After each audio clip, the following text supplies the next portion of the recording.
Sheriff Curtis Johnson reported that the remains of an individual were found in a residence within the area. Ukraine has obtained the first F-16 fighter jets it has been seeking for months to counter Russian missile strikes, a U.S. official confirmed to the Associated Press. A Ukrainian lawmaker also confirmed the receipt of a few F-16 fighter jets by Ukraine. Both officials spoke on the condition of anonymity. 3 of the 5 9/11 defendants at Guantanamo Bay, including alleged mastermind Khalid Sheikh Mohammed, have reached a plea deal with prosecutors, the Department of Defense announced. The trial of the 5 9/11 conspirators had been mired in legal delays for an extended period. Pay and benefits for American workers grew at a slower pace in the April through June quarter compared to the first 3 months of the year, a trend that may help ease inflation and influence the Federal Reserve's actions.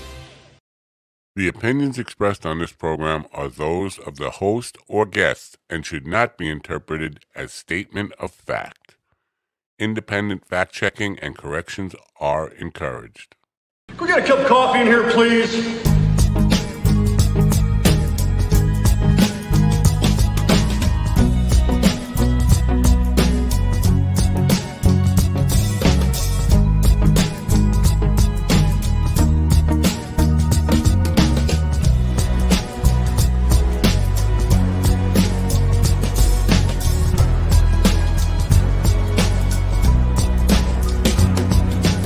Damn good coffee and hot. My dog is your mind's best friend.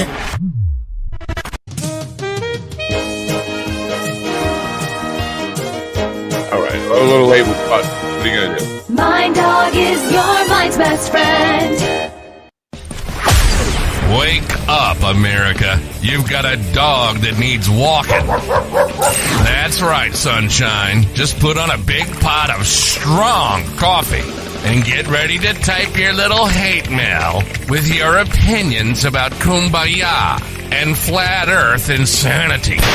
Stand-up comedy? You want stand-up comedy? Well, we've got sit-down comedy. It's time for Coffee with the Dog. You make me laugh.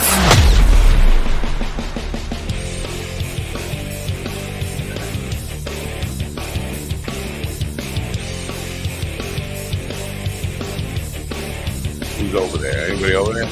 Nobody's over there.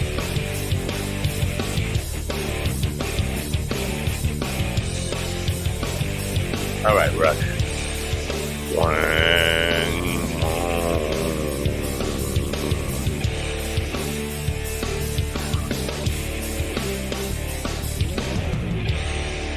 How long have I been saying we got to cut that intro down a little bit? Good morning, folks. It is Friday, your favorite day of the week, Friday, August 2nd, 2024.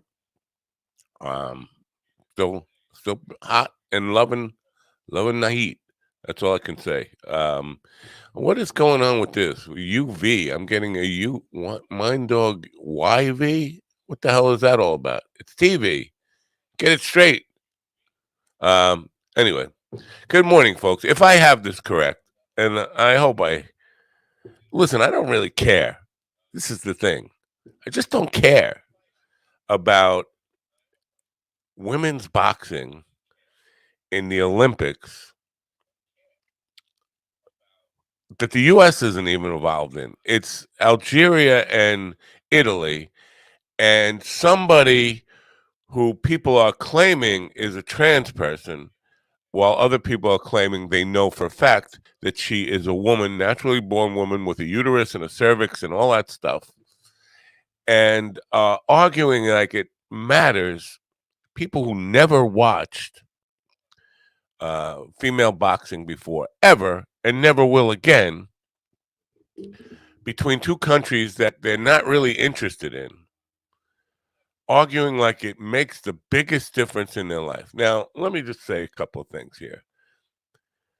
I know lots of people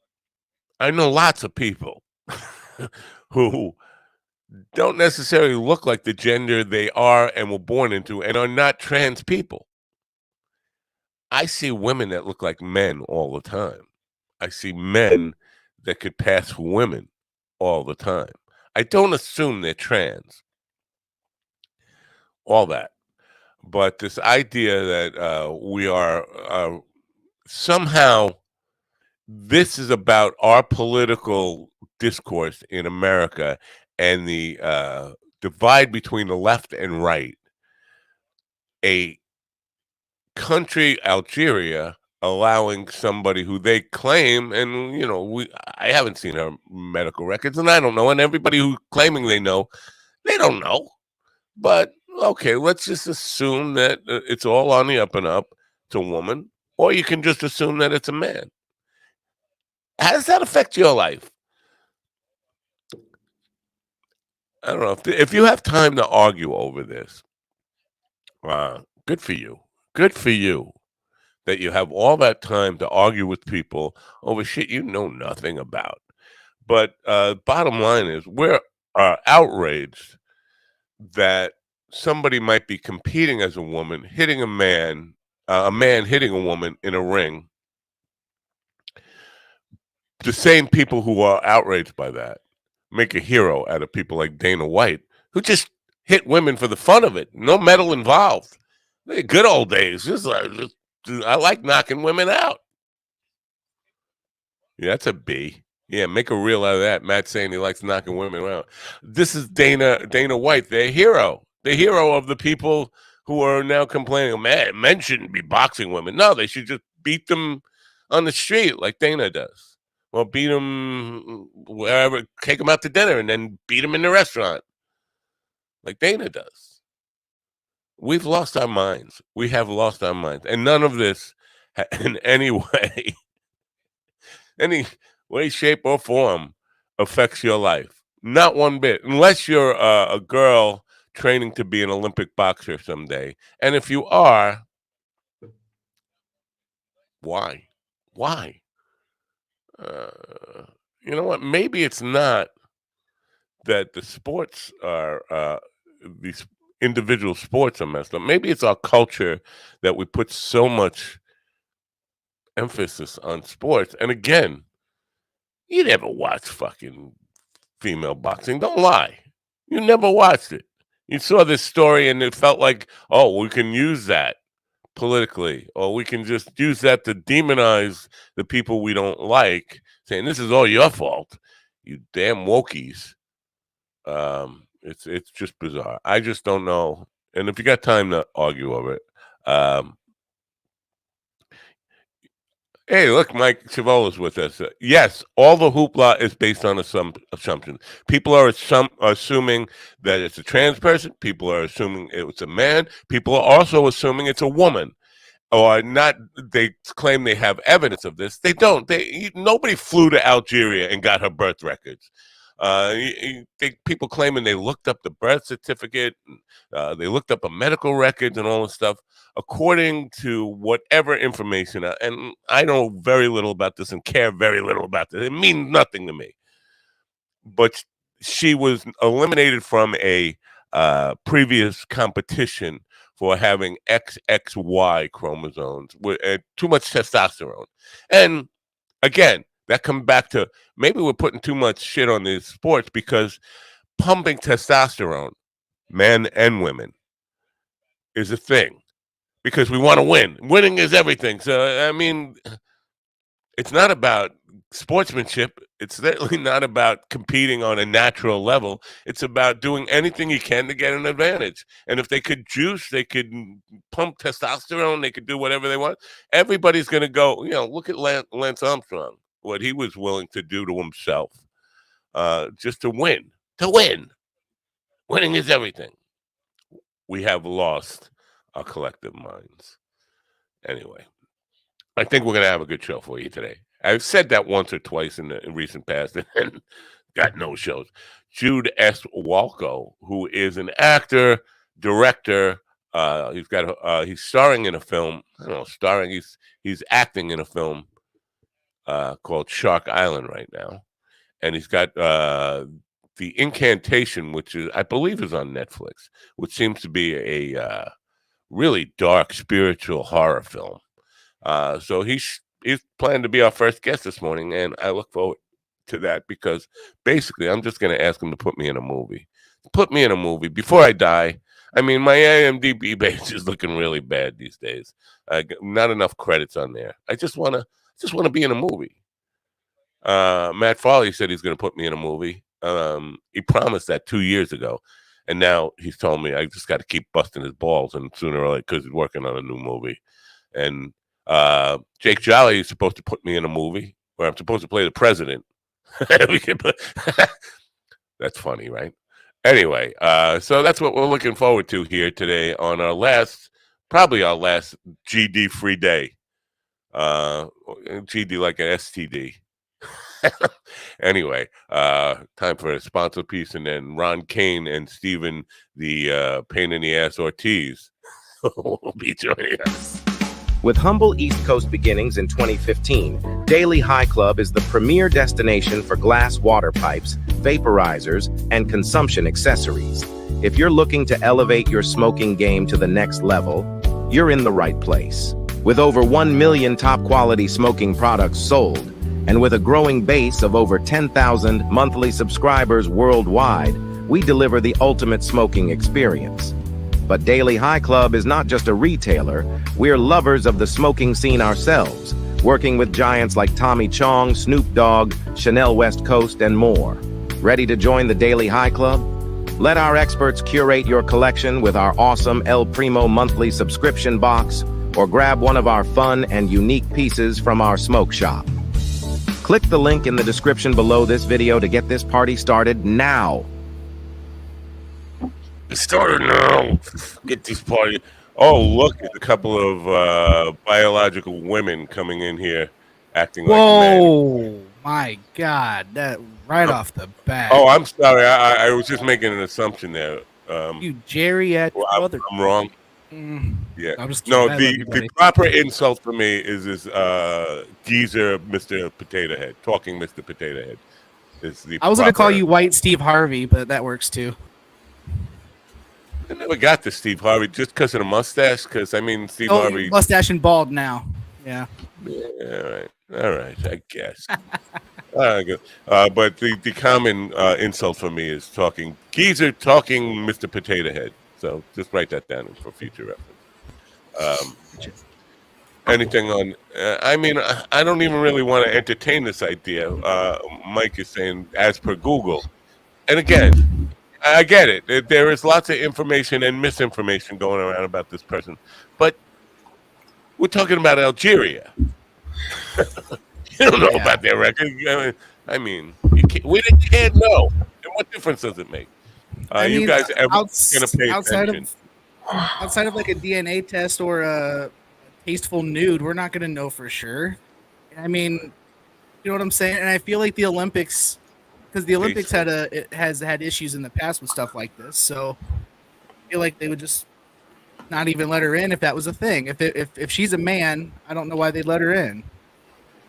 You know what? But at the end of the day, I think it's just these far right guys. It's just something else they're turned on about. They don't know how to express their feelings. It's not just the far right guys doing it though. Yeah, I know, but there's a lot of lefties doing it too, and there's so much. It's on both sides. It is. It's gross how much attention this got this quick. The biggest question I would ask is why are you even interested as a person? Why do you even care that much? I mean, obviously, I think she's a chick because it's just like you were saying, Matt. Some people do. There are some dudes that look like women, and there are some women that look like dudes. Yeah, lots of them. Lots of them. Like, they come out the dick looking like the other sex. It's weird. Yeah, I got beat up by a guy who looked like a girl in 6th grade because I kept teasing him about how much he looked like a girl. And he was a good fighter, and he gave me a bloody nose. Oddly enough, I did the same thing in 5th grade. This kid's name was Kelly, and I swear to God he was a chick, but nope, he was a dude. I found out. And even has a name that would imply that it, you know. I was 100% convinced he was a chick. Yeah. I mean, I hate to give, I don't think it was Rob Schneider, come to think of it, but there was a character, Pat, on Saturday Night Live, which, you know, basically highlighted that nobody could figure out what gender. There are lots of Yeah, I people remember walking that. around like that. We can't just assume because she got muscle. Listen, I remember very clearly we went on.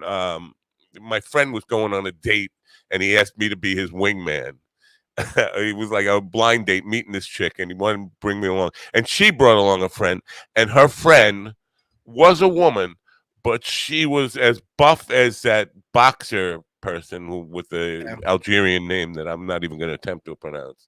And here's But the thing, like, she doesn't even really look super manly. She has a chiseled jaw for sure, but she still kind of looked like a chick. She just was like tall and a little more toned. Whatever. The other chick just looked like a regular chick, just like your average chick. Like she wasn't like super toned or rip or anything. So compared, sure, the other chick looked manly, but not. I'm not convinced she's a dude either, to be honest. So. I don't care. I just don't care. And I don't care either. That's the thing. But at the end of the day, it is what it is. I don't care. It's just. But we're acting like it's this country. It's like our political thing that we need to care about. And it's not even between the U.S. and the U.S. isn't involved in any way or involved in the Olympic rules stuff. That's a whole other thing. It's none of your fucking business.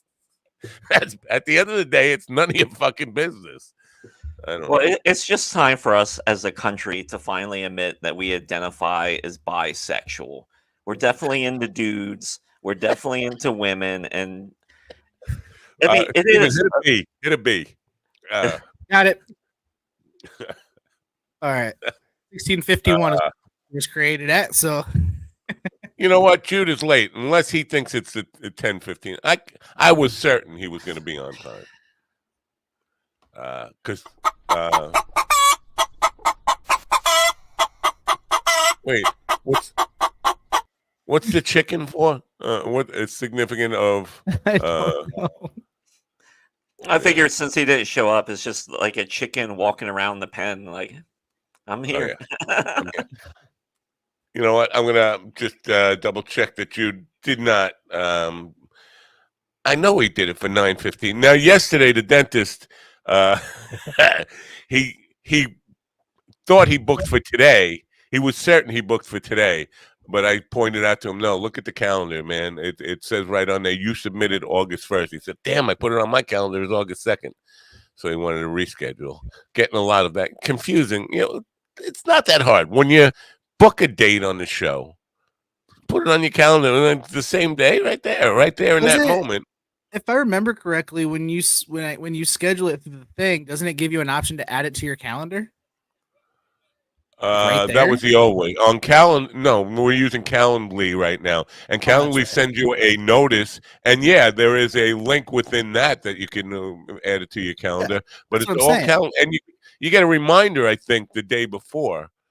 It's just so. But I'm really looking forward to talking to Jude because I want to beg him to put me in a movie. I really want to be in a movie. I've been in a couple of movies, but nothing big enough to make a big deal out of. And my IMDb page is looking like a putz. I don't want it to look like a putz. I want, in case I die tonight, I want somebody to go to my IMDb page and say, "Oh, look, he was in Shark Island 2." Ron, did you happen to check out any of his movies? Ron, did you happen to check out any of his movies? No. Yeah. This. The Incantation is a very dark horror movie. Dean Cain is the star of it, though. I don't know why these guys keep going to Dean Cain. I think, is Dean Cain like an easy date? Must be. Yeah, hey, be in my movie. Okay. Like you don't need to even come up with enough money. he hasn't been relevant since the 90s. So well, I think you're shortchanging him just a little bit there. He was kind of relevant when in the 2000s. That's he did that Scott Peterson movie, right? Oh, we lost Ron. I didn't even know I was writing an email to Jude. I wonder what happened with Ron. Was he doing He was his freezing AI up a little bit. I think he's rebooting. He was distracted by his AI doing silly prompts. That was the But the case, last right? the last thing that I remember Dean Cain in was Lois and Superman. Lois and Clark. Lois and Superman Clark. show. Yeah. Yeah, that was television, but he did the Scott Peterson movie that, and what else did he did a couple of movies that weren't like big, but he's definitely a Steven Crowder guy. He's on Steven Crowder a lot. Oh, is he? He's one of these guys who, is very Republican, whatever. So anyway, it is Friday, and you guys gigging this weekend? Yes, I will be in Kokomo tonight at Rhine Hall. I picked up. In Kokomo. I picked up a small spot, but Right. some stage time and some you cash. You can't go any further right now. You have to stop, and you have to sing Kokomo for us. Come on. I don't know the song. I don't know the song. Off the Florida Key. And no? then Aruba, tomorrow I will. Aruba, I don't know the words either. I don't know the song. Okay, you're the musician. It was a big hit that I didn't pay attention to. Beach Boys, and it wasn't the real Beach Boys. It was really Mike Love, and it's really a really lame, terrible song. That's why I wanted you to sing it, because it's one of the ones where people jump to switch the station as soon as it comes on. I don't blame them. Kokomo is not a great city anyway, but I will be there tonight, and then tomorrow I'll be at Fort Wayne Comedy Club. All right. And Ron, you gigging this weekend, or you packing your bags and getting ready for the big trip to Dallas? Yeah, I'm off this weekend, which I'm very happy about, and just preparing for next Thursday, and I'm flying cheaply, so everything's going in like my book bag. You go now. Don't lose your notebook in the airport. Make sure you keep. No, I won't. That's how I got to Missouri. It was just nothing but a backpack. I put an extra change of clothes in there just in case I needed them for any reason, and I was like, "That's it. Let's go." All right. Oh, look, our guest has arrived. Now, let me. I had put away his intro because I wasn't sure he was showing up, but we'll get to him right now. Jude S. Walco is a film producer, Producers Guild of America director, screenwriter, actor, Screen Actors Guild. Among notable works is 2018 award-winning The Incantation, which stars former Superman Dean Cain, as we just mentioned. He's in a movie right now that's out now, and I'm going to show the trailer before we bring him in. This is Shark Island, the trailer he's in. Shark Island, what? It's okay, just the name. It's called Shark Island Because it's the origin of the species. It's where all sharks come from. It's actually where megalodons abode in the cold, ruthless killers. The worst that nature's ever seen. So ruthless, in fact, they'll have a feeding frenzy on themselves. Kill each other. The ghosts of them dead sharks, they still haunt that island. They get in your head. They reach straight to your heart. Now, you don't believe in no tree huggers, fish lovers. No. What y'all got is a predator. A shark on your tail, boy. Sharks are no match for modern technology.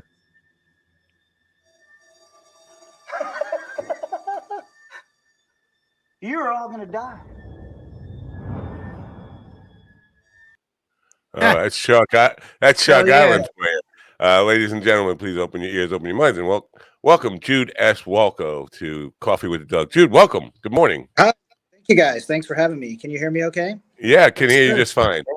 Great.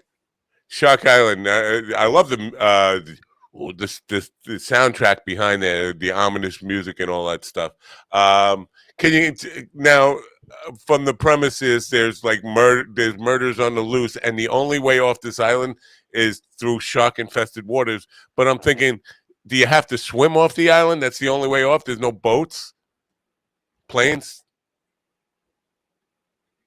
Oh, did we freeze up? Looks like he either froze or he farted. Yeah. Well, that was a great interview. Thanks for being here, Jude. It was a pleasure hearing from you. Well, we didn't really hear from you. We heard. Can you hear me okay? While he's loading, he did mention in the trailer megalodons. So if there's boats, the boat's not going to do anything. Why? Because they're going to eat the boats?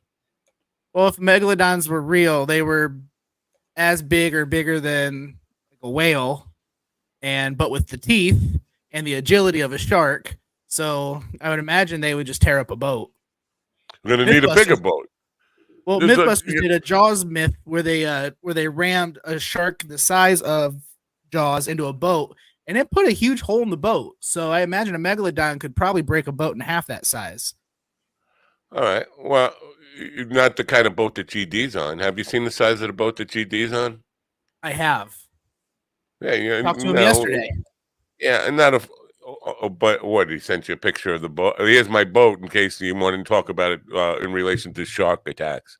No. I just asked how he was doing, and he gave me an update. Now you have too much time on your hands to be texting people and communicating with the staff. Actually, believe it or not, I spent the whole day yesterday doing yard work and cleaning. So I don't believe it. You said give me a choice to believe it or not. I'm going to choose not. Fine.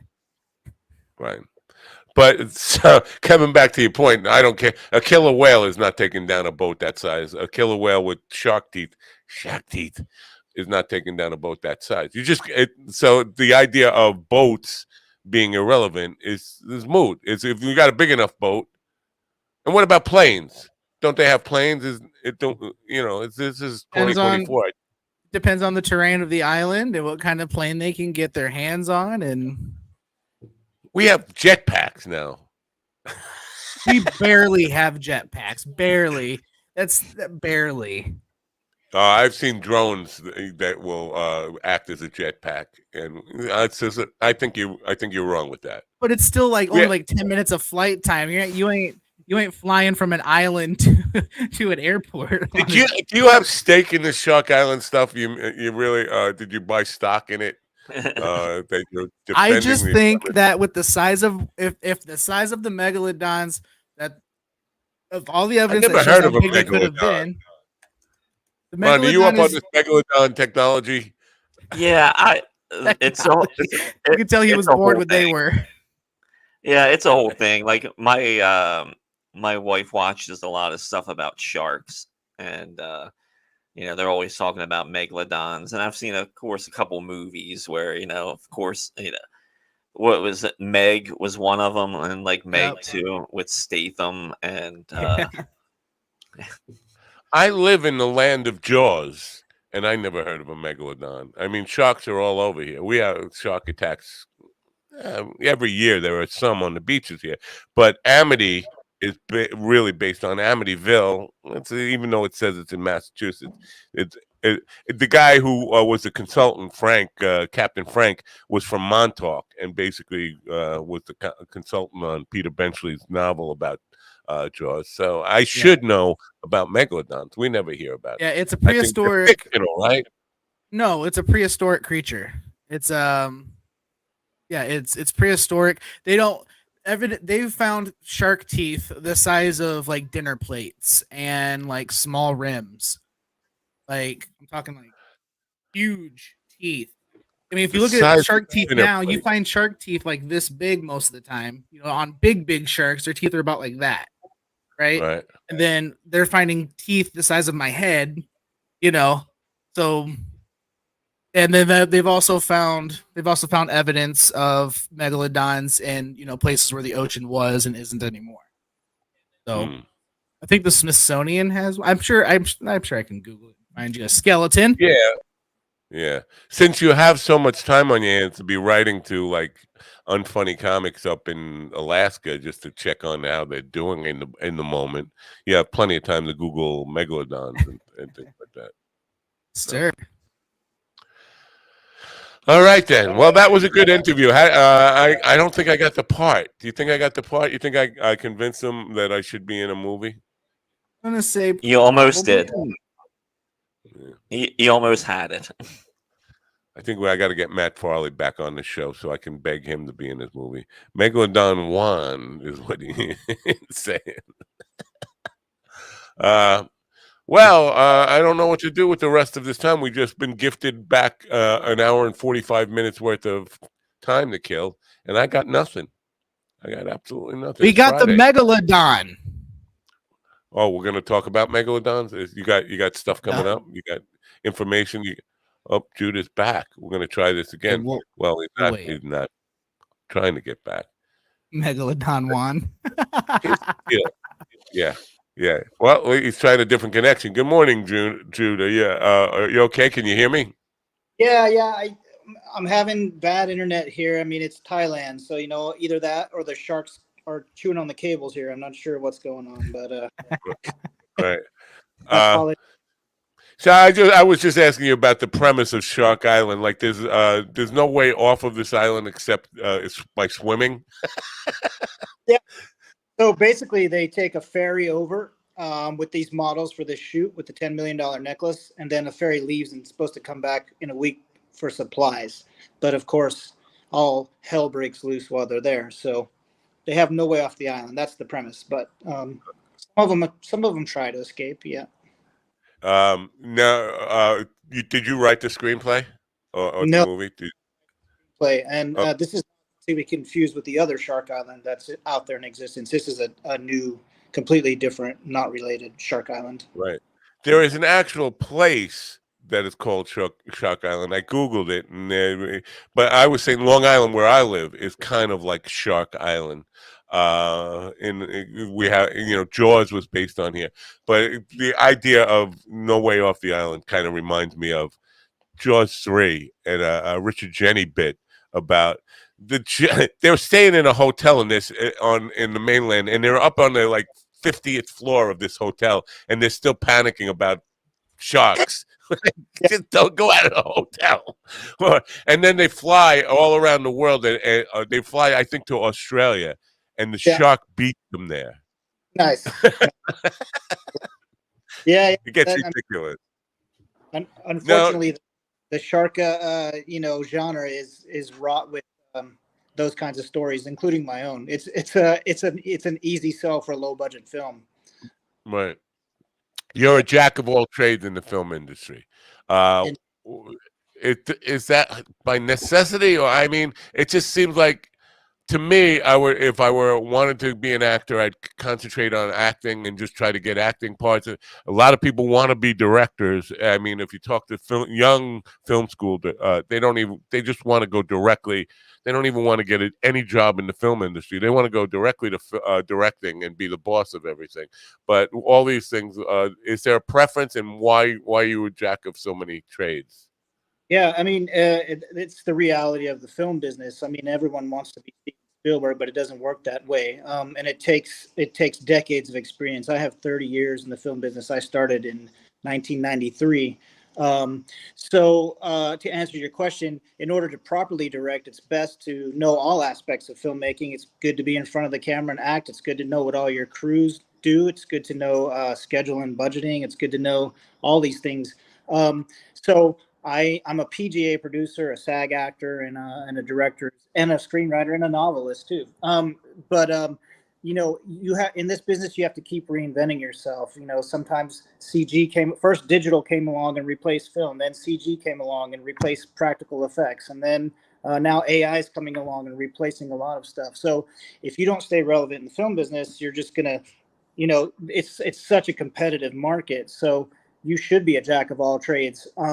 And it's you're not handed anything on a silver platter in the film business. It's a very elite and closed out community. So you have to work very hard for it. So for me, I take any opportunity I get. Sometimes people say, would you write a script on spec for us? Sometimes people say we do a schedule and budget. Sometimes people say, in the case of Shark Island, hey, we got some small change. We need a director. And I said, sure, let's shoot it in Thailand where I'm at right now. And it all worked out. Right. Now, do you stay dedicated to I know The Incantation is a spiritual horror film. Do you stay dedicated to a genre like that, or you just again take any opportunity at all, and genre doesn't matter? No, I do like horror films. If I had my choice, I would definitely gravitate towards that. But again, yeah, it's whatever the opportunity is. Like you don't want to pigeonhole yourself too. Some people do that, and they sort of get typecast, if you will, as a director, and then they're stuck doing that genre forever. And that's not a good thing in our industry necessarily. It works for some people. You see the success stories. You see Rob Zombie out there, but you think Rob Zombie's going to get ever offered an Oscar award-winning movie? He's not going to. Yeah. He's a low-budget horror. So, yeah. What do you I hear. Yeah. I was going to say, I was going to ask, like, what do you think about this resurgence of horror movies of late? Yeah, I mean, I'm a big fan of horror movies, and I'm not a fan of redos and reboots and remakes and all that stuff. I think there's so much original content out there that it's a shame.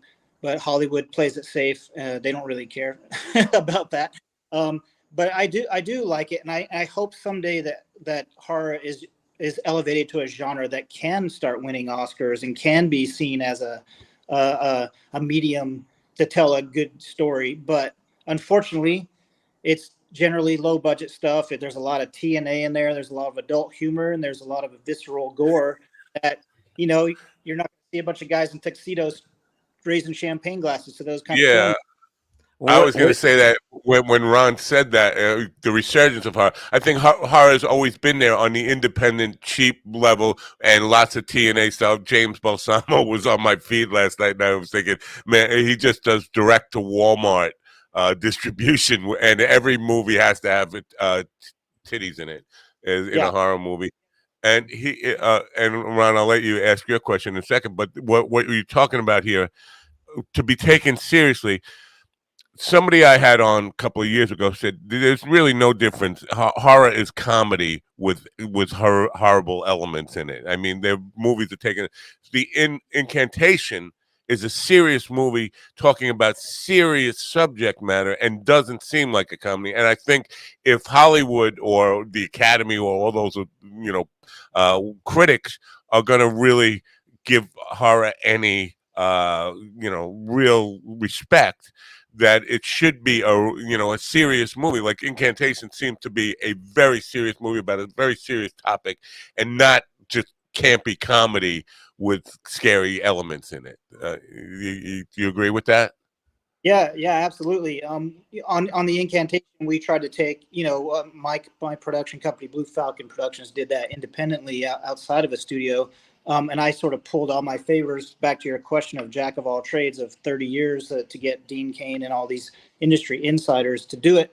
And yeah, it was a serious subject matter. We shot in France, we shot in Paris, we shot in the catacombs, we shot at like 4 different castles. I got this wonderful Eclipse Award. See, I brought a prop to your show.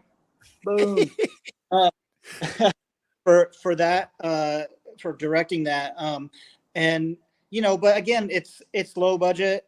Dean Cain does a lot of films. He's extremely far right, so he has some enemies there. So people can easily detract from the subject matter of my film. There's so many things to pick on, and we weren't a big studio.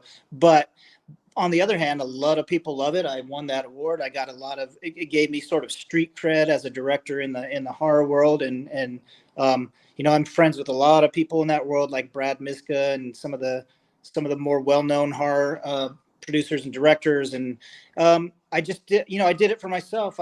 because again, no one's going to bring you this opportunity. No one's going to say, "Hey, come direct our $10 million feature." And no, they're not going to do that. You're going to have to shoot one yourself and shoot for the stars and market it the hell out of it and see what happens. I hear you. Yeah, Ron, do you remember before I so rudely interrupted you what you wanted to ask? Well, what do you think of the success of an indie movie like a horror movie like Terrifier 2, which just kind of floated around out there, and now it's a bona fide success, and now the third one is coming out, which is like a Christmas movie they're releasing this year of Art the Clown. Do you get excited when you see an indie horror film do that well, or just kind of catch on? Did we? I think he locked up again. Perhaps he'll unlock. Let me answer that by saying I never heard of that movie. But when you're talking about Christmas, it seems like obligatory. Once you get to a certain stage, we got to do a Christmas version of this. It's like crazy. Perhaps you reboot.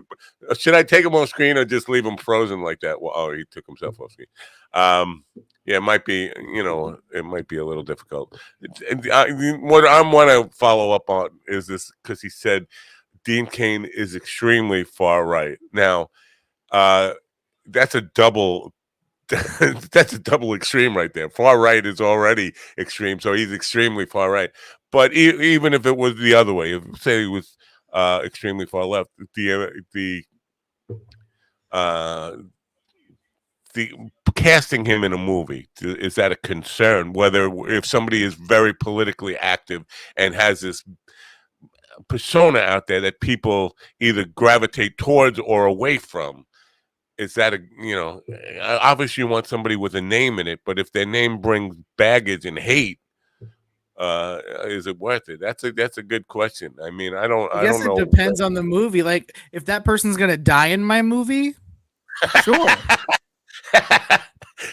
So you would hire a guy you disagree with just to put him through. I don't know that you disagree with him. I don't know if he's left or right, but the fact that he identified him as extreme far right, it sends to me. Well, yeah, I mean, if you look at professional wrestling, right, the bad guys, they do everything they can to get everybody in that place to hate them, right?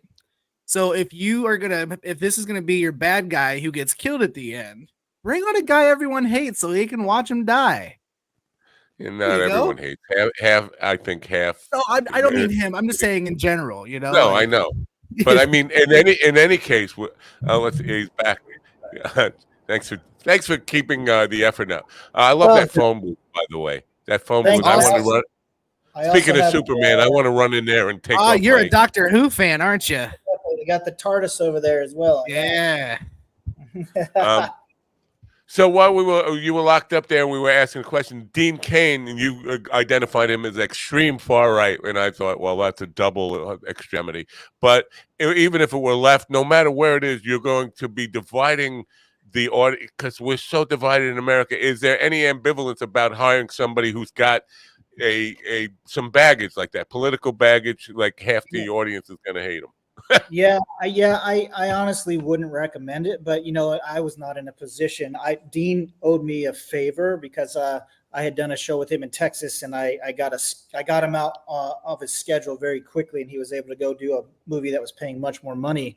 And like 10 years later, he was perfect for the role of this. It's sort of, if you haven't seen the film, he's basically the devil, and he's a traveling insurance salesman that goes to this castle. But you don't know that, of course. Plot spoiler. But anyways, I called him to call him the favor. I didn't even know if he was going to remember me. Quite honestly, who am I to Dean Cain? And he did it. He honored his commitment. He did it, and I'm grateful because no one would have ever heard of my film. We wouldn't have got distribution. I sold it on Redbox. I was one of the few that sold on Redbox at that time, like right out the gate, which was awesome. They bought like 17,000 copies immediately, which is crazy for an indie movie that's basically made on credit cards. That's because of Dean Cain, honestly. So for me,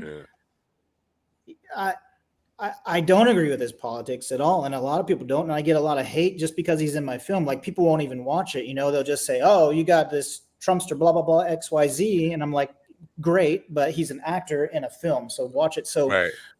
To answer your Well, question, I think half the people will love him though because they, and half the people wait. But Steven was making the comment: if you got a guy who's really hated, like if it was just like pure, everybody hates him. Casting him as the devil seemed like perfect. yeah. Kill him off in the movie, make everyone happy, right? Like exactly. they can all live vicariously through the guy killing the dude, and everyone can be happy. Yeah, exactly. The funny thing is, he does some pretty mischievous things in my film. They're hard to catch, but if you're paying attention, you can. And I can't wait to some extremely Christian right-sided minded people see that and then blows up, God bless Dean Cain, because if that ever comes out, it's going to be bad for him. But I love the guy. Honestly, Dean is really nice. He's one of the people that you can actually have a conversation to about politics. Like he's not just like a name caller and an angry guy. He talks sense, but it's whether you agree with him or not. And he's a way different personality on Twitter than he is in real life. He's not that aggro kind of asshole that he portrays on Twitter. He's actually really nice, and he did me an awesome favor. So I'm indebted to Dean forever. You can always get Kevin Sorbo for a nickel and a dime. Oh God, there's so many. Kevin Sorbo, John Schneider is one of those guys. The guy from Rick Schroeder from Silver Spoons. All those far right guys. Well, I kind of want to go here for a second because no matter what politics you bring to Twitter or social media, you're going to be alienating a bunch of people. I always feel like artists are just people. Whether they're actors, musicians, comedians, they're just people, and they have the same right to an opinion that everybody else does. But as a business person, you kind of want to say, you know what, keep that. You're making it hard to cast you. Does anybody have that talk with agents or studios? Yeah, for sure. And as a producer myself, that definitely comes up. Those discussions happen constantly. Like when we're casting people and we say, like I just did a movie I shot in Romania, a faith-based movie, which is funny because I go from Satan to God. I'm all over the place. But and during casting, we had to consider that, like if we cast an extreme far right personality in a Christian movie, then our movie by default, by association, is going to have a far right-leaning agenda, whether we wanted to or not. So we would say we can't put we cannot cast that person because it's going to screw with our demographic. It's just not right for the picture. And yes, it would be great if agents talk to these people, but sometimes they don't. And sometimes they go, these individuals, whether they be actors, Jim Caviezel is another one. He's a huge, extremely far right, extremely pro-Christian. Again, nothing against these people, but it's a career where that's why a lot of people, like, they don't talk about their sexual preferences. They don't talk about anything they might be biased against, whether it's religion, politics, or bigotry in some cases, because they're going to alienate part of their audiences. And it's why sometimes there's actors you don't even know they're married for a decade because they're, a sexy superstar, and they don't want their general public to know that, because then they've lost those people that are spanking the monkey to them or what. I wish people could learn to separate the art from the person. I was going to say, I wrote an article. Thing I think that's causing problems. I wrote an article recently about the ability to separate the artist from the art, and I think we've lost that. Now, I've had this discussion with a lot of people. I grew up, and now I'm learning new things about my parents. But I grew up thinking both my parents were far right, not far right, but Republican, but conservative people. But they were fans of the Smothers Brothers. They were fans of Dick Gregory. They still were able to appreciate the art, the comedy of people they disagreed with politically. I think we've lost that. And the movie business and all art, music business, all of it suffers because we can't seem to take, well, that person feels this way, I can't enjoy their art anymore. And my brother is like, not a Robert De Niro fan anymore because of his politics. And I'm like, you got to forget about that stuff. Yeah, but then again, I mean, it's because of the internet and everyone has a voice. So, like, decades ago, like an actor could be a shitty person off screen all the time, and you would never hear anything. You would occasionally hear some stories, but now, you've given the right to these people as well to have a platform, and now you have to listen to some of their dumb ideas, and they they essentially ruin their own art. Yeah, right. and not only that, but there's just so much more access. Anyone could go online and read about how like what's his name, the guy that cussed out the DP, the big famous actor. You remember Christian that? Bale. Christian Bale, like that was, you never had access to that kind of stuff before, right? Yeah. Now anyone on a set can tell anything about anyone. You can research, you can go on Wikipedia and know their whole history and who they've dated and what their sex controversies were and what their religious leanings are. And it has taken away the smoke and mirrors of Hollywood. Like part of the magic is not knowing. Part of the magic is not knowing how we do special effects, how we achieve these shots. If everyone knows that, trust me, I can't watch movies anymore and enjoy them because I'm like, oh, that was a 3-camera setup. Oh, that's a half a day just to do that stunt. Like I'm always thinking like that. So it ruins the moment for me, unfortunately. I get it, man. That suspension of disbelief is so important in the experience of enjoying movies or magic tricks or whatever it is. You have to be able to let yourself just go to a place where you leave logic a little bit in your back pocket while you enjoy the experience of the movie.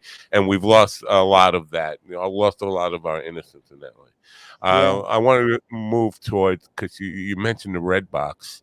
And they've gone belly up right now, right? And so the changes in business, in the way stuff is monetized, is changing so rapidly. Can you even? Sometimes I think if you start to make a film today, you don't know what the business is going to look like by the time that movie is edited and ready for distribution. You don't even know how to prepare for the marketing and distribution of the film, right? 100% accurate statement. Yes, that's correct. And even now, like Shark Island, for example, we signed a distribution deal with domestically with Lionheart Distribution, and then we're actually just signing a deal with another company to do international.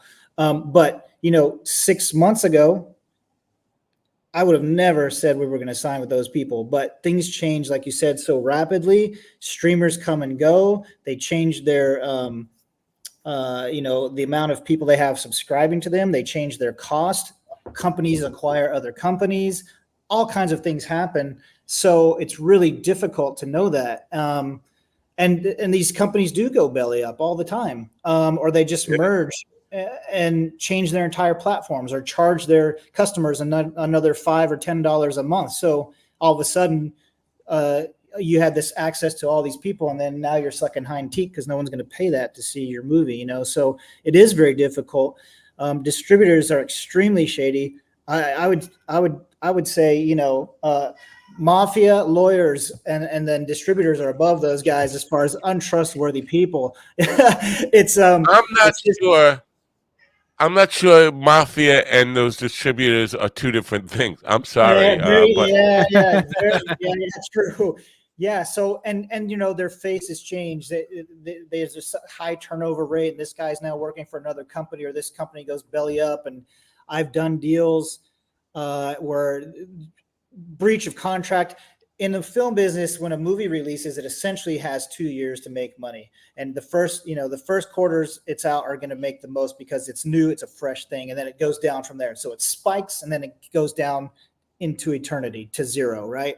So the first 2 years are the most important when your film comes out. So if somebody screws you out of those first 2 years of distribution by taking your money or cooking the books or not paying you what they're supposed to, then you've lost your one-shot deal. That was your America's Got Idol talent moment to be on stage in front of Howie Mandel, and you blew it because they stole that from you, and there's no getting it back, right? That's just the way it works. So it's tough business. Who would have thought Howie Mandel would be a gatekeeper? I would have never pictured that. I knew him early in his career, but he's like, oh, and the glove on the head. Oh, go ahead, Ron. I was just going to ask you, so what do you think about the movie business in general now, just being owned by all these like 2 or 3 huge corporations? Like Disney owns 60% of the box office, then like Warner Brothers owns and like 25 or 30%. It's crazy. Yeah, it's crazy. I honestly am in the camp that I believe theaters are dead. I think those are going out the door rapidly. That'll experience completely, at least on a mass level. And I think it's going back to the cable.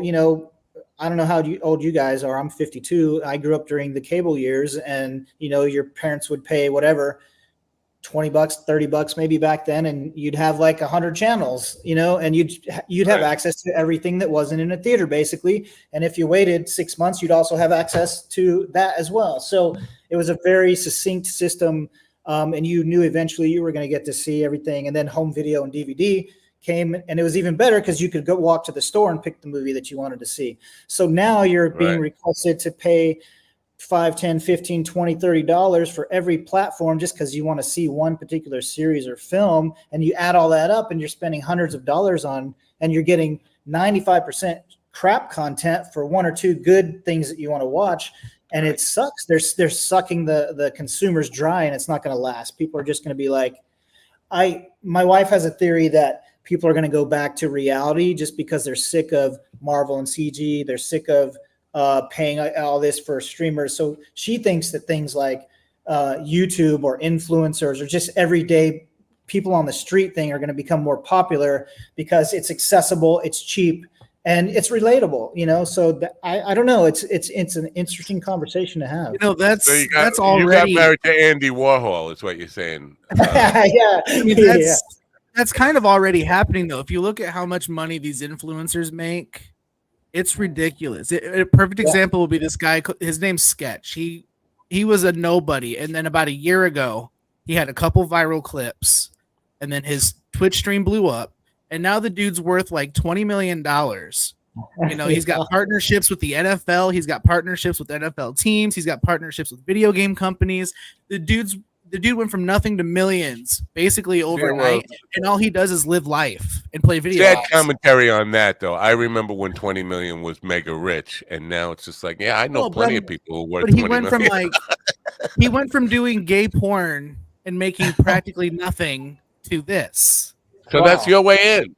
That's your way in. Well, that's the thing, though. The gay porn thing he tried to hide, and it just got leaked out recently. But I'm just saying, though, he literally went from nothing, though, to being able to not have to look at price tags ever again. You know what I'm saying? And that's just from living life and playing video games. He's not a movie star. He's not a musician. He's just a normal dude, and so I think that's already happening. Well, listen, I agree. To kind of jump on that, I was talking to a comic not too long ago, and he told me he didn't want to go out on the road or anything like that. And all he's going to do is try and build his followers because he just wants to show up to the gig and get paid and wants people to be there. Mm-hmm. And it's like, man, you're asking a lot. You're asking a lot. Yeah, for sure. You've got to be unique to have that kind of thing work. Oh yeah, and most of those people are people that do characters, or they do, or they make they have a series they do on like TikTok or whatever. Yeah, rarely does that translate to good stand up though. Yep. Rarely does it translate to good stand up. Yep. Yeah. On a serious note, though, because money is, it seems to be consolidated into major studios and all this stuff. I think we are devaluing art and killing the artist's drive. Even though there is tons of competition, everybody still more and more people want to be in the creative arts. At some point, if there's no way to provide a living for real artists who want, and I've been on this soapbox that art is really important to civilization and culture, and if we don't value art, that will be the reason that the world, the civilization that as we come to know it, will fail. But I think on a whole scale, we are devaluing art, and we are killing the drive for artists to even want to pursue it as a life, to make great art, because if they can't even sustain themselves, can't pay the bills, why even do it? And now I'm going to have to go get a job flipping burgers, and that's my existence, when I should be out there providing people with real insights and artistic relief from the world, and just, and the value of art is just lost. Your but thoughts on that? hasn't it, though? Honestly, though, it's actually always been that way. I think really the only big difference is now is that the process is accelerated, whether or not you're going to be an artist or not, and it's easy to burn quick because there's so much content out there. Because I mean, it's almost like because we're still at that point too, where people used to, before, they wouldn't really trust their politicians and things like that. Now everyone wants to take sides with a certain politician. It doesn't matter, I get it. senator, or it's the same thing almost. No, my point is that, and I will let Jude comment on this, but it's that even let's just forget that being able to survive on it. But there were, if you paid your dues and you worked hard and you were a master of all trades and learned everything about the craft the way Jude is doing, you could still survive in a way that you could have a prosperous living. You might not be an Academy Award winner, you might not be a mega millionaire, billionaire, but you could still provide a good living for yourself. I think they are squeezing people like Jude down to where it becomes really hard for somebody like him, who has paid his dues, has worked his whole life to learn the craft, and still has to struggle because of the monopolization of art and the overcapitalization of art. No, I'll let Jude comment on that. You agree? Yeah. I totally agree with you. I mean, now there's such an oversaturation of content. It's that was good in the beginning because it gave people access to it. But now, like you said, anybody with the Twitch stream can put up an iPhone and record something and make music or movies, and there's no sort of quality control behind it. And when I was coming up in the business, there was sort of a mentorship. Like, it was super competitive.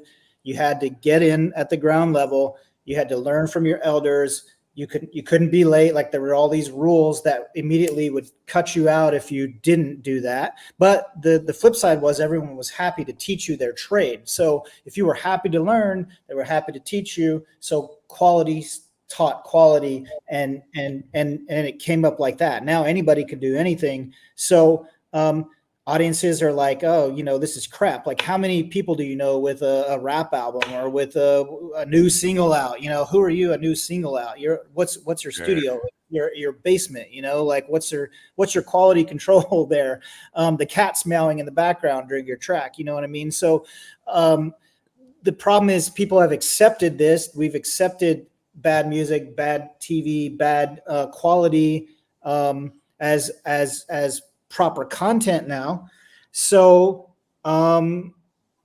it's oversaturated. So I don't know. It has to be somewhere in the middle. Like, I feel like I got in business at the right time, but I also feel like now it's a bad time for everybody because there's too much content and the studios are trying. That's why they have these huge tentpole Marvel movies, because they know if they make Avengers 18, it's going to swoop in $300 million and they're set for the year. We're good to go. So who cares? They're not. It's not called the movie creatives. It's called the movie business. You got to make money.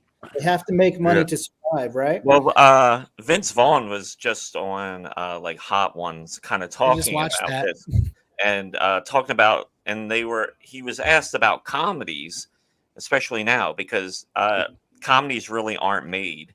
And the ones that are made haven't been very good. They're almost like trying to be, I don't know, like a certain thing. But anyway, he made a great point. He's like, yeah, now you're dealing with people that are running things that they just don't want to get fired. So they're not willing to take chances. So it's the same old garbage you're getting because, like you said, they see the corporation sees that as like, oh, we got to make another Deadpool movie because we know we can get so many people in the door just because of that name. That's it. Yeah.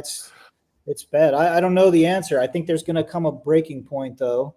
I think audiences are not going to put up with it. They're already sick of oversaturation of Marvel movies, for example. They're already sick of paying $15 to $20 per streamer. Like there's going to be a breaking point. I'm not sure what it's going to be, and I don't know where filmmakers like me are going to land.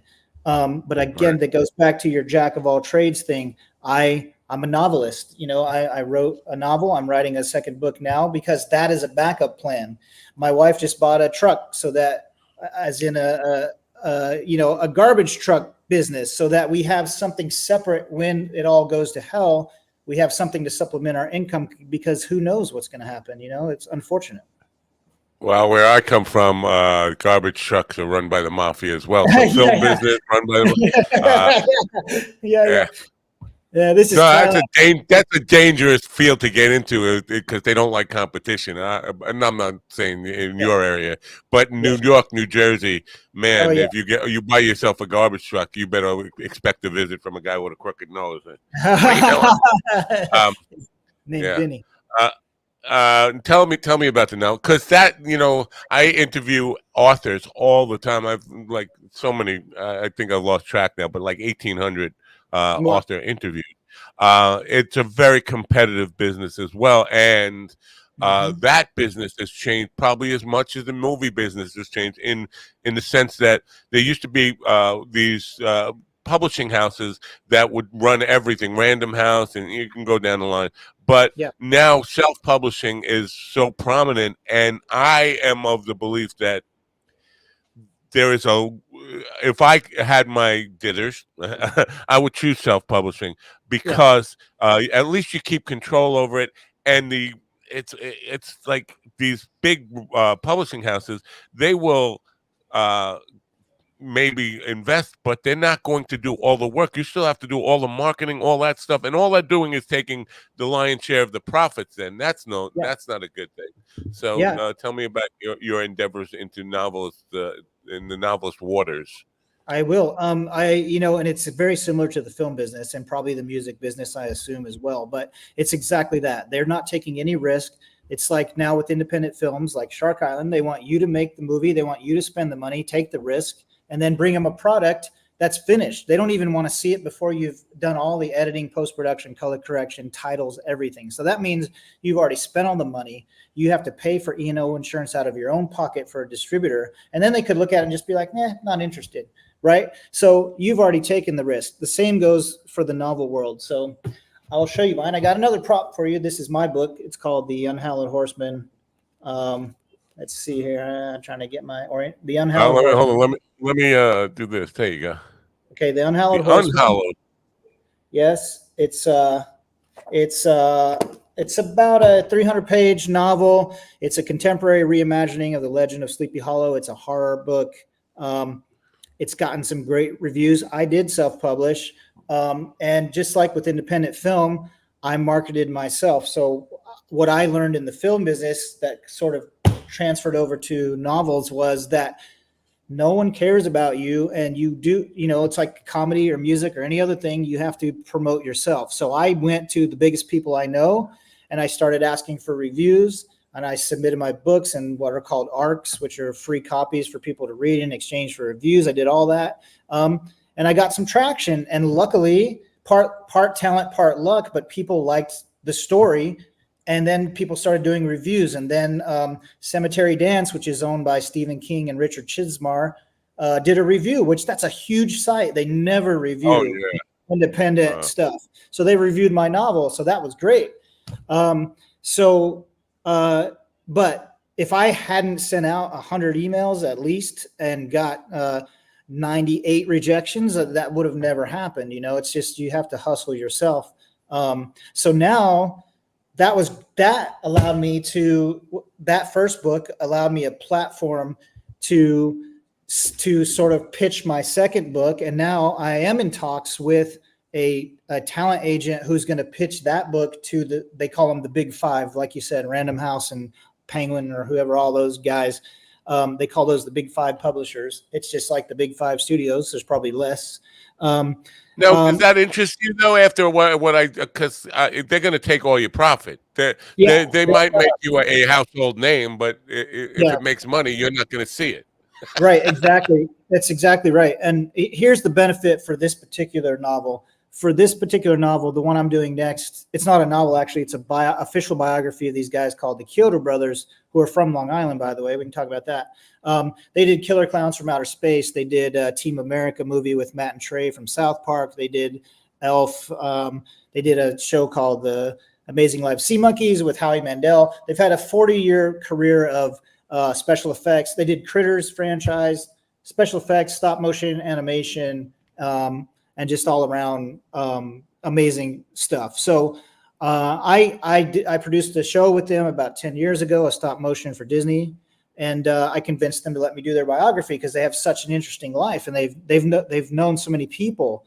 You know, they've worked with Leonardo DiCaprio and Michael Jackson and John Landis and just like a billion celebrities. So I convinced them to tell their story. So in this particular instance, a big five publisher would be better simply because they're sort of more of a marquee name. It's not just some fictional thing that I made up. So they already have a fan base. They go to all these conventions and they have a minimum of 300 to 1,000 people signing. So they're signing autographs for whatever. So they have a built-in fan base because of Killer Clowns. But one, that novel needs to be treated properly. It needs to be presented to the world because it's going to be their legacy essentially. When they pass away, they're in their mid 70s and early mid 60s, late whatever. They're not that old, but eventually it's going to be their legacy. So I think for this particular book, it's important. Yeah,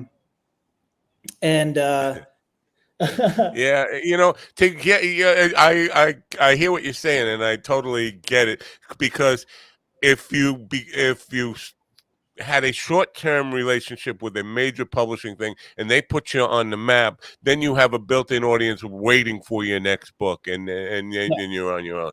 Ian wants to know if there's a writer named David Schizmar.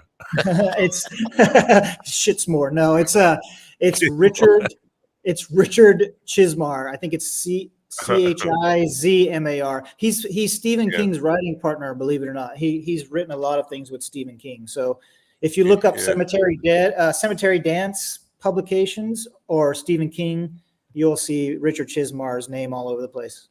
Reminds me of, I had a business meeting with a guy named Richard Zucker, and he handed me his card and it said Dick Zucker on it.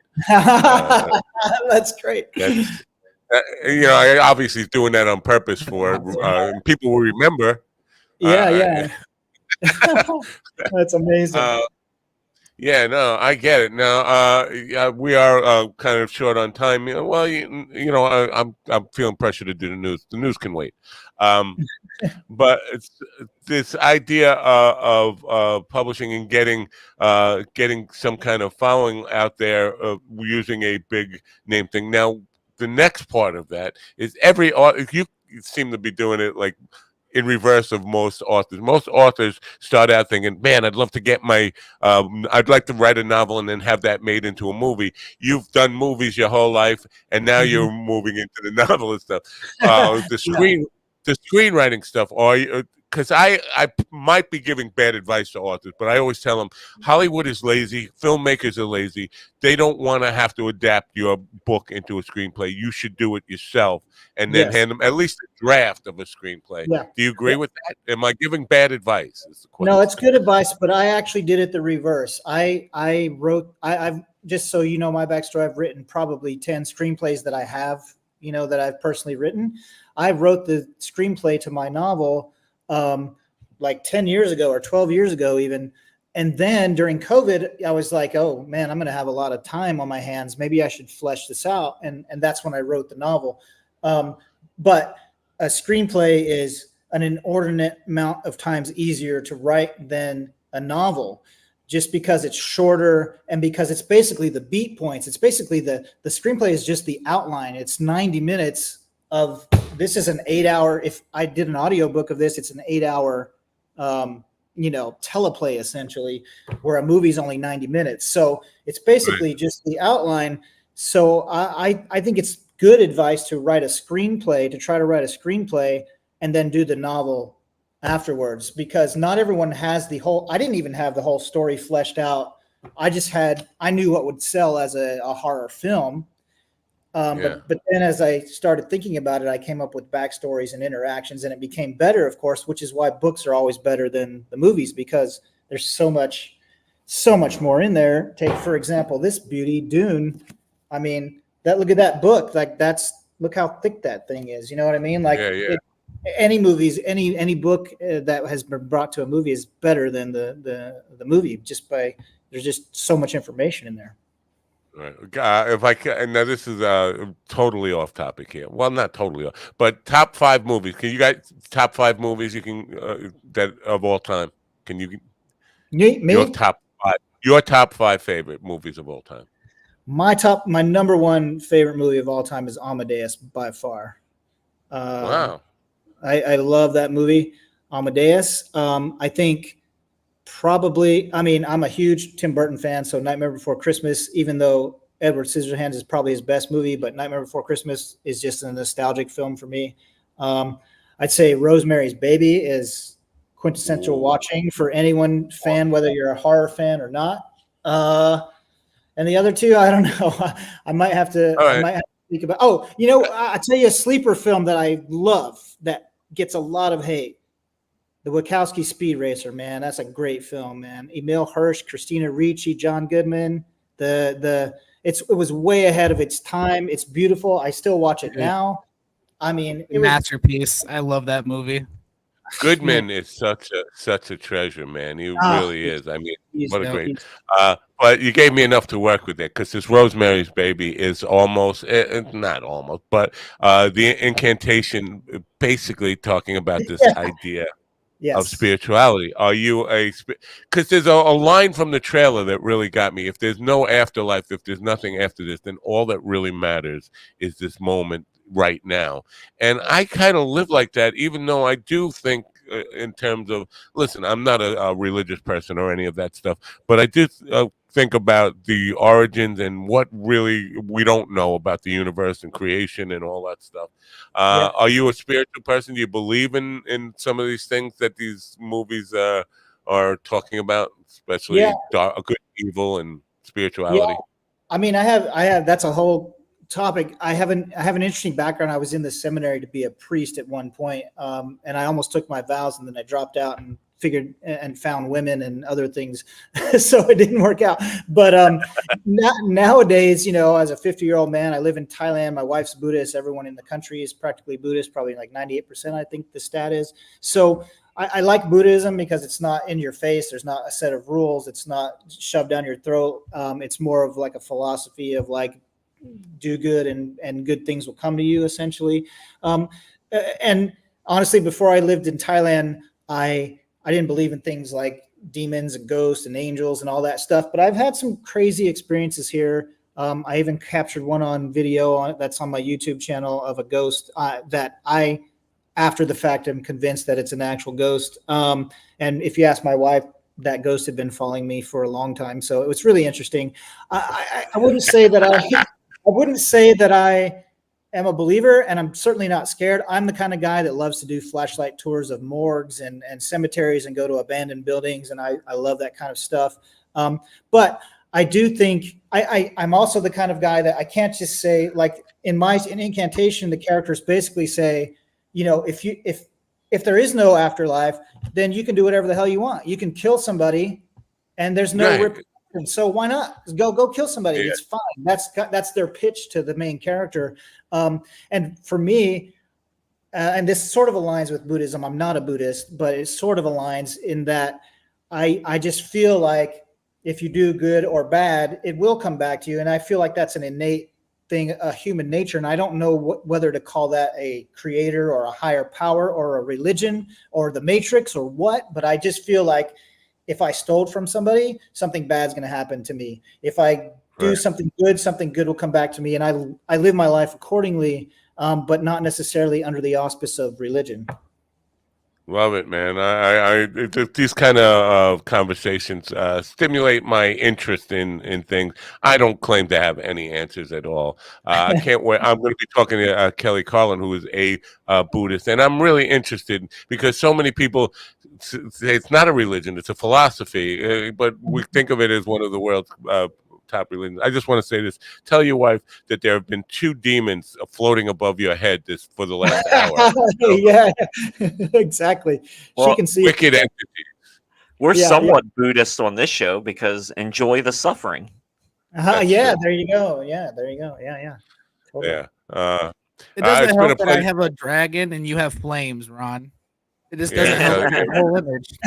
Demon. Evil entities. Dude, it's been really great talking to you. Listen, please do come back, especially when the next book comes out. You want to post that. Now, I just have your IMDb pages. I am very curious to go to your YouTube channel. Can you send me links to all your stuff to promote? And I'll put it in the links in. And that'd be fantastic. I'll send you links to my channel. I have like 300 videos on my YouTube channel, I think.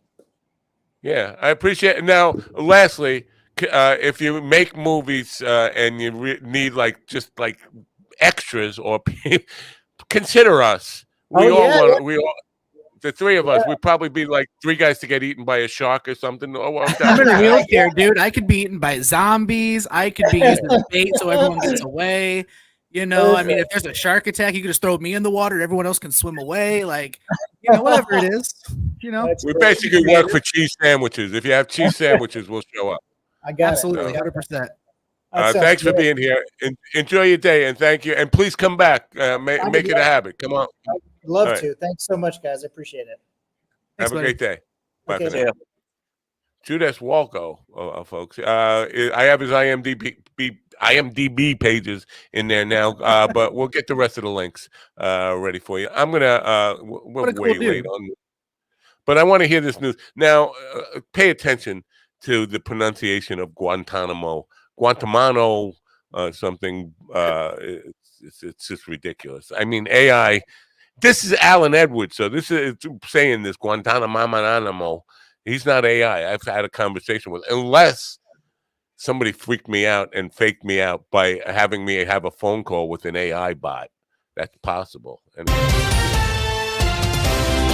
Pay and benefits for American workers grew at a slower pace in the April through June quarter compared to the first 3 months of the year, a trend that may help ease inflation and influence the Federal Reserve's actions. Compensation, as measured by the Employment Cost Index, rose 0.9% in the second quarter, down from a 1.2% increase in the previous quarter, the Labor Department reported. This figure matches last year's fourth quarter reading as the slowest in approximately 2.5 years. Liam White reporting. 3 of the 5 9/11 defendants at Guantanamo Bay, including alleged mastermind Khalid Sheikh Mohammed, have reached a plea deal with prosecutors, the Department of Defense announced. The trial of the 5 9/11 conspirators had been mired in legal delays for an extended period. Is it that I've been pronouncing it, and everybody's pretrial agreement have not been disclosed? Along with correct. Mohammed, the other 2 conspirators agreeing to the deal are Walid Mohammed Salih Mubarak bin Attash and Mustafa Ahmed Adam al-Hawsawi. Lawrence Keller reporting. Ukraine has obtained the first F-16 fighter jets it has been seeking for months to counter Russian missile strikes, a U.S. official confirmed to the Associated Press. A Ukrainian lawmaker also confirmed the receipt of a few F-16 fighter jets by Ukraine. Both officials spoke on the condition of anonymity due to restrictions on public statements. Ukraine has been urging its Western allies for F-16s for months, asserting their critical need to defend against Russia's missile attacks. Benjamin Wright reporting. A wildfire that began on Tuesday in Colorado has resulted in the death of a person in their home. During a news conference, Boulder County Sheriff Curtis Johnson reported that the remains of an individual were found in a residence within the area affected by the Stone Canyon fire, located about 20 miles north of Boulder. Johnson provided limited information regarding the details of the death. Paul Gomez reported.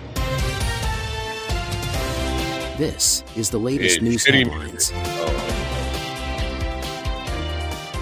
Delta Airlines CEO Ed Bastian announced that the airline faces $500 million in costs due to a global tech outage this month that disrupted emergency services, communications, and numerous businesses. In a CNBC interview, Bastian stated that this figure represents lost revenue and the tens of millions of dollars per day in compensation and hotels over the 5-day period. A week ago, CrowdStrike attributed the outage to a bug in an update that caused its cybersecurity systems to distribute flawed data to millions of customer computers. Jessica Oakley reporting. New Jersey's ban on the AR-15 rifle is unconstitutional, but the state's restriction on magazines over 10 rounds is upheld, a federal judge ruled. U.S. District Judge Peter Sheridan's 69-page opinion stated that he was compelled to rule this way due to Supreme Court decisions in firearms cases, particularly the 2022 Bruin decision that expanded gun rights. Sheridan's ruling left both Second Amendment advocates and the state attorney general planning case, David Lang Court. South Carolina's High Court ruled that the state can execute death row inmates by firing squad, lethal injection, or the electric chair, paving the way to resume executions after more than a decade. All 5 justices concurred with at least part of the ruling. However, 2 justices expressed that the firing squad is not a lawful execution method, and one deemed the electric chair as cruel and unusual punishment. In the U.S., 27 states permit the death penalty, but only 7 have conducted executions in the past 3 years. Kevin Sanders reporting. 4 people and 3 dogs have died after a Florida mobile home was intentionally set on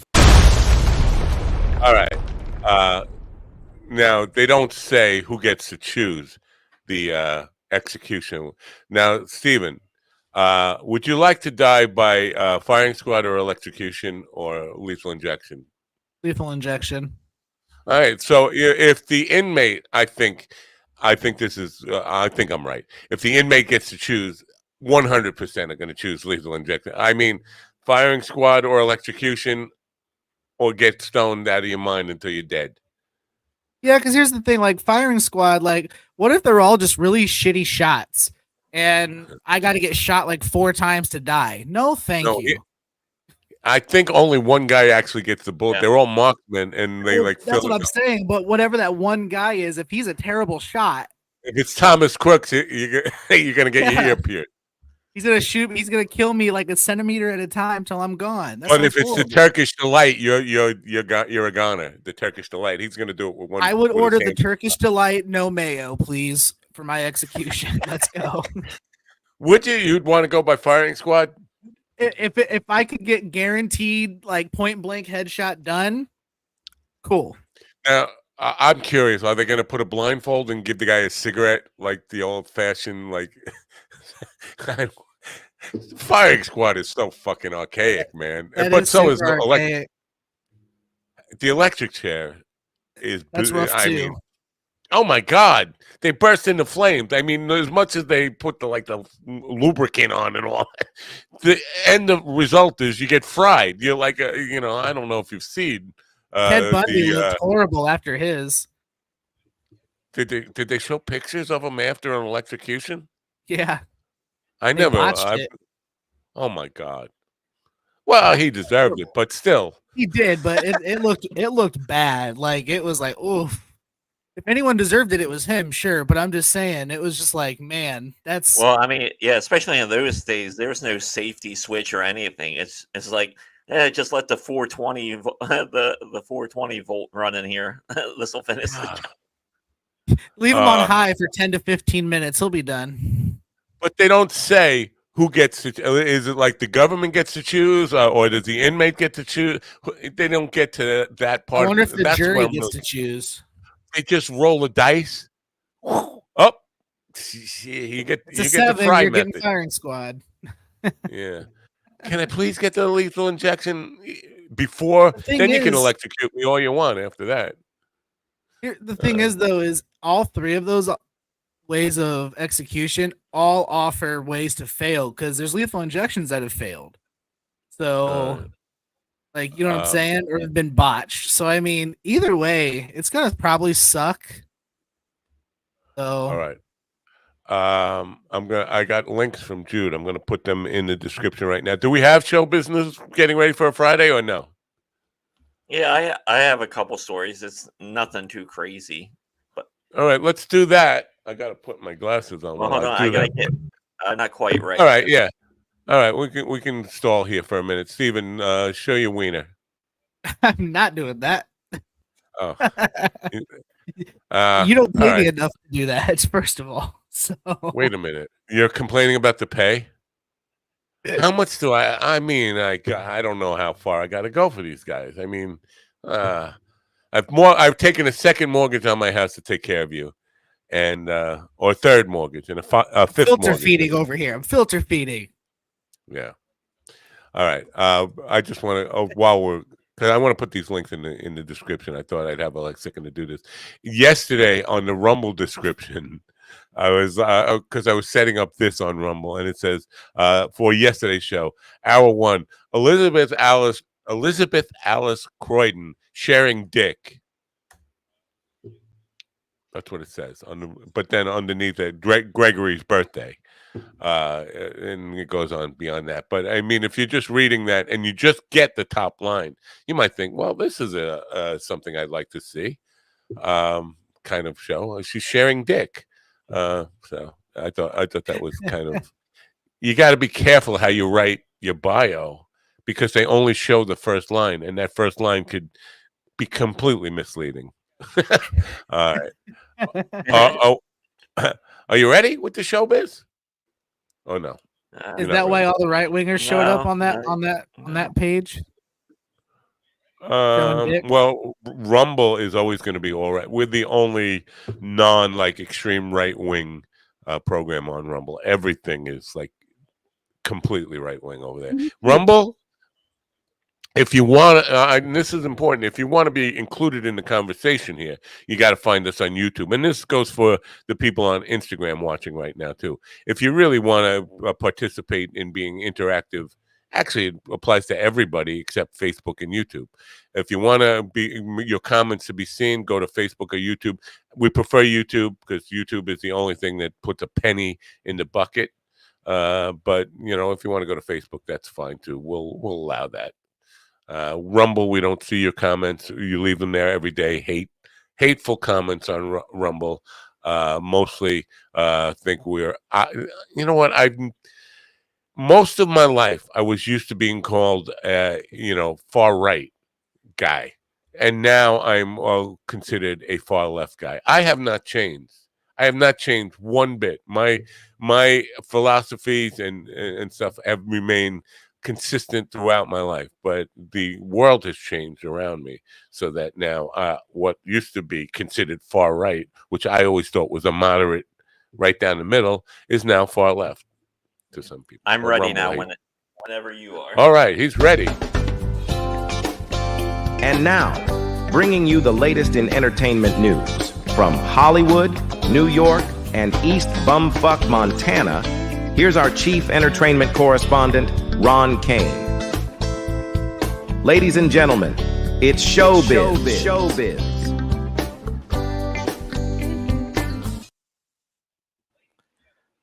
Morning, everybody. Right. Showbiz. It's Friday. So, I'm interested in this first story. Definitely am because I'm doing it. Hold up. Where's your glasses? They're outside in the car. I'm not going to get them. God. Oh, damn man.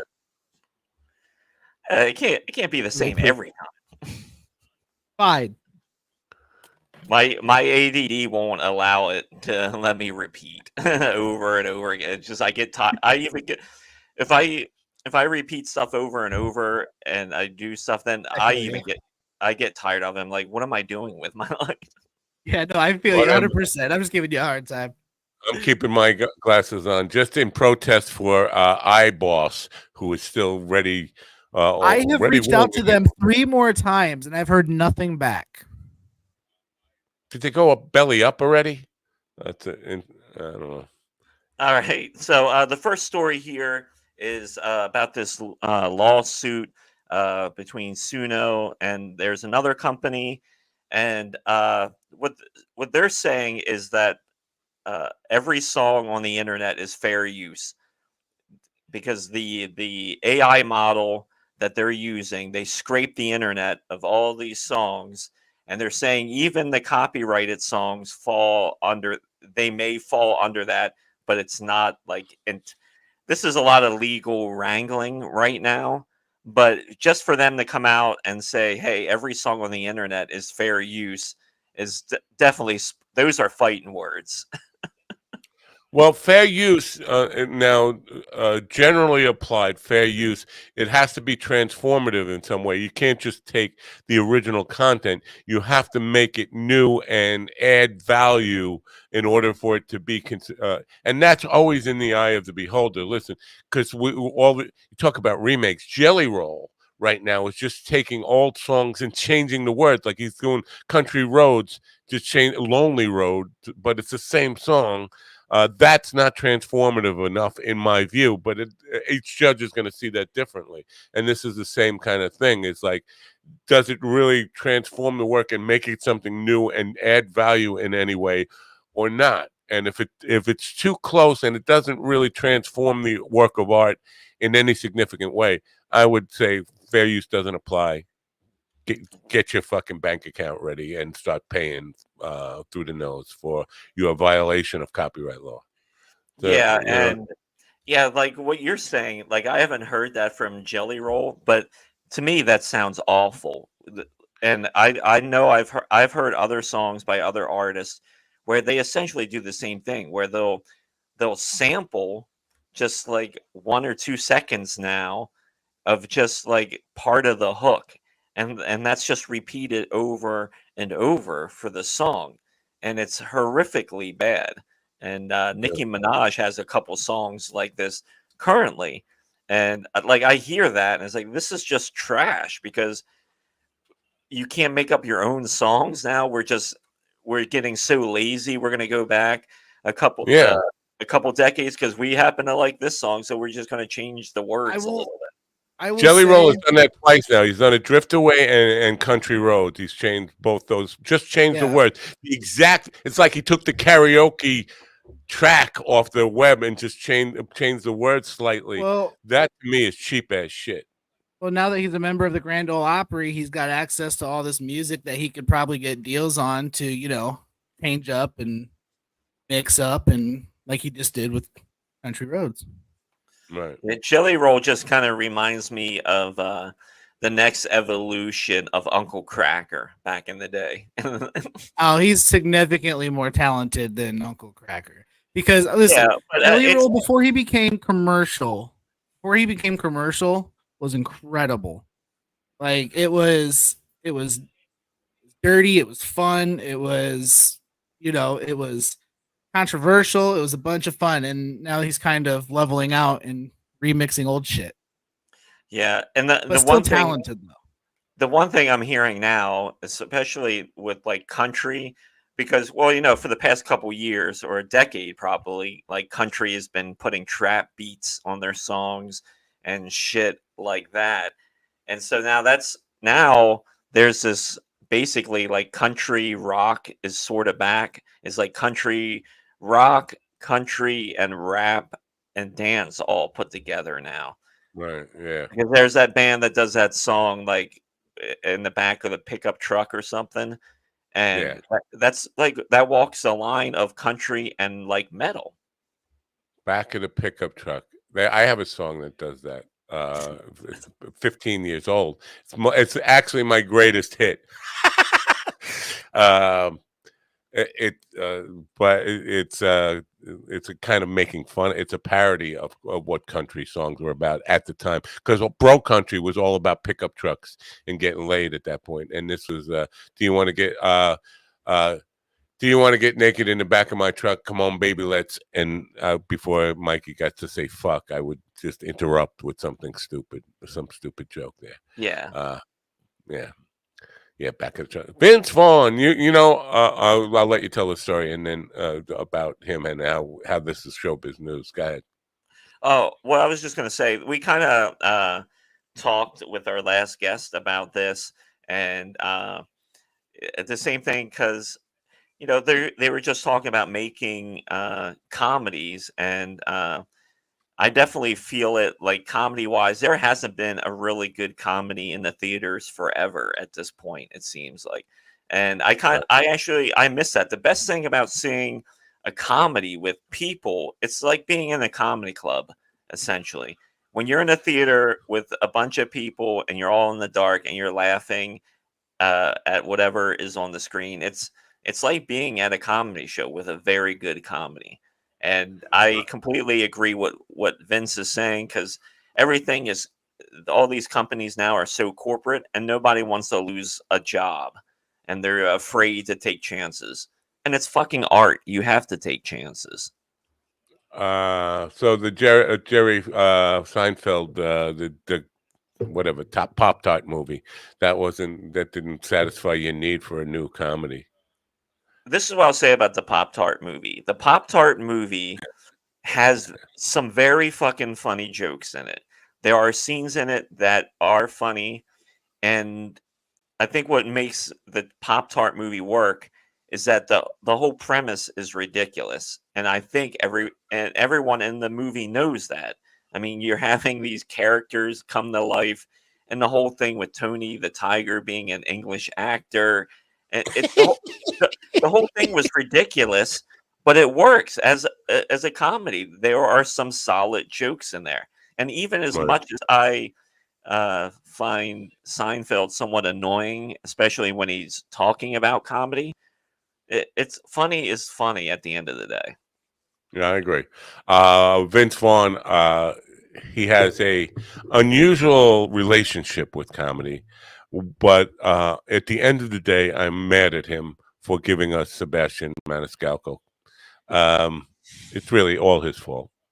It's all his fault. You blame him. Well, I don't know if you remember, but he did a comedy documentary film on stand-up comedy, and that was Sebastian's big exposure moment. Before that, he was just like a feature in comedy clubs, and I think that's where he really belongs. It's a kind of a funny thing for me because Sebastian Maniscalco, I can hear everybody on Long Island telling those Italian jokes all day long because that's all it is. So for me, there's nothing unique about his act. This is he represents every guy on the street that I will talk to. I found him annoying and off-putting. Yeah, so you hate guineas, then you little fuck. No, I like no wonder you. You hate the Godfather. I like you. I just don't like him. I thought he was. I just as I was watching that, just like listening to him talk, like his head's bigger than any head I've ever seen in my life, and he's just super off-putting. Like he just wasn't super funny. Yeah. And then his performances showed it. When he would go on stage, he would just he was in the Comedy Cellar and barely got laughs. I'm just like. Yeah, no, I'm not a big Maniscalco fan, and oddly enough, most Italian Americans that I know, not a big fan because they know their cousin Louis does the same bit. He's been doing that bit for 50 years. But back to Vince Vaughn, he has a relationship with comedy. I think he was the executive producer for the opening act, which was Steve Burns' last film, based on the stand-up comedy Life. I think he also executive produced the Still Amazing, Amazing Jonathan story about his life in comedy. So he has but he's never been a stand-up, but he's done several movies about stand-up comedy and has a relationship with it, and I think that's a good thing. I just wish he could possibly take back Sebastian from us. That would be redeeming. Hey, no one's career is perfect, Matt. Right, I get it. I do like Vince Vaughn in like The Wedding Crashers and Elf, and all. Is that the name of it? Elf, where Fred? Oh no, Fred Claus is the one. Elf is the other one. Yeah, Fred Claus is the one I like. Elf with Will Ferrell. I'm not so much on, but his Fred Claus thing I thought was pretty good. I thought it was good. I think Vince Vaughn is one of the most genuine, cool dudes in Hollywood. You know what I'm saying? He just seems like a really cool dude. And watching him on Hot Ones just kind of verified that for me. So you want to sit on his lap? You want to sit on his lap? I absolutely would. Sit on his lap with hot sauce. That's what he wants. All right. Yeah, and our last story here for showbiz. There isn't a lot happening in the world of movies or anything like that because Deadpool and Twisters are still out there. So those two movies will probably make the most money again this weekend. And like I said, if you haven't seen Deadpool, if you're a fan of that, go see it. Is it the greatest comic book movie ever? I don't know, but it's there. It's there. But going back, he needs a shave. What's that? He needs a shave, Rogan. So the reason I have him here is he had a guest on, and he was talking about the election, and he's saying he's predicting Kamala Harris to win. Right. And yeah, so he says like she's going to win, and he told guest Michael Malice, he did this on Tuesday, and he's quoted here saying, "I feel like we are in this very bizarre time where people are giving into the bullshit in a way that I've never suspected people would before." Yeah, then they just want no Trump no matter what, and they're willing to gaslight themselves. And by the way, I think Hillary could win.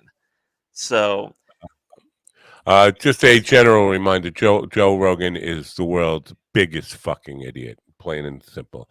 But I put out that video yesterday about him falling for the conspiracy theory that the State of the Union was taped based on the fact that there was a supposed fake picture of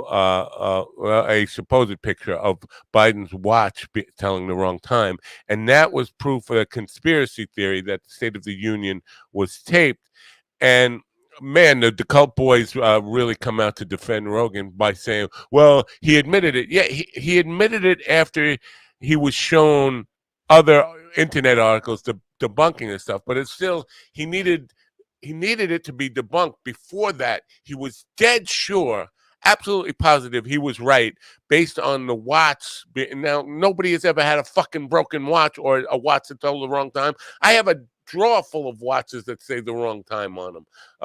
That's not a proof that there's a time warp or a time machine, or you see somebody with holding their hand to their ear in 1910. That's proof of a cell phone.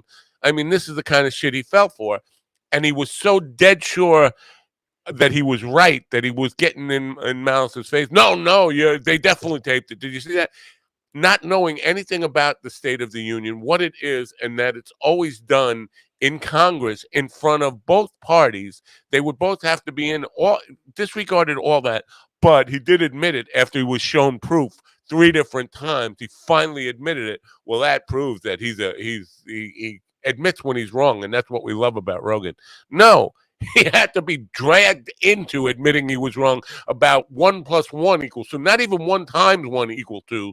1 + 1 = 2. He needs to be fucking dragged to admit simple, basic truths. This is the stupidest person on the face of the planet. He gets sucked into internet conspiracy theories every fucking day. So if he says Harris is going to win, don't take that to the bank. Don't take that to the fucking bank. He doesn't know anything about anything. He's a dick, an idiot. And for him to say, we get sucked into all this gaslighting shit. Nobody gets sucked into more gaslighting shit than Joe Rogan on a daily basis. And then when he says, I'm on a soapbox now, anti-Rogan soapbox. When he says, boy, there's a lot of fake shit out there. How do you know what's real? You know what's real by doing your fucking homework before you say it online in front of 11 million people every day and embarrass yourself. But he never learns from that mistake. So yeah, you can call me a Mr. Potato Head fucking geezer all you want. Rogan is a fucking idiot. And if you're in his cult, you're a fucking idiot. Well, the thing about it is, like, his comment is typical of him, where you know, like, he keeps trying to pivot away from being labeled like a right-wing commentator, but essentially he is, because he'll walk up the comments like that, and he'll just blame one side, and it's like, dude, the stuff you're talking about, the fucking Republicans are doing. So I just, do you think this the special that he's doing this weekend will finally bring where he'll finally embrace that label of a right-wing comic completely? Never. He'll never admit what he is. You know what? No wonder I haven't had any alarms go off. My phone's not in here. And I was like, I got to say goodbye to Govs right now. Govs, have a good weekend. I think I'll probably be going over there Monday or Tuesday to help them realign their studio. But Governors is still looking for podcast hosts with some tech savvy or sponsorship savvy and get access to one of the best comedy clubs in the New York area. Three of them actually, and do your show from there. So contact Tony at Knock 'em Dead. Tony at Knock 'em Dead.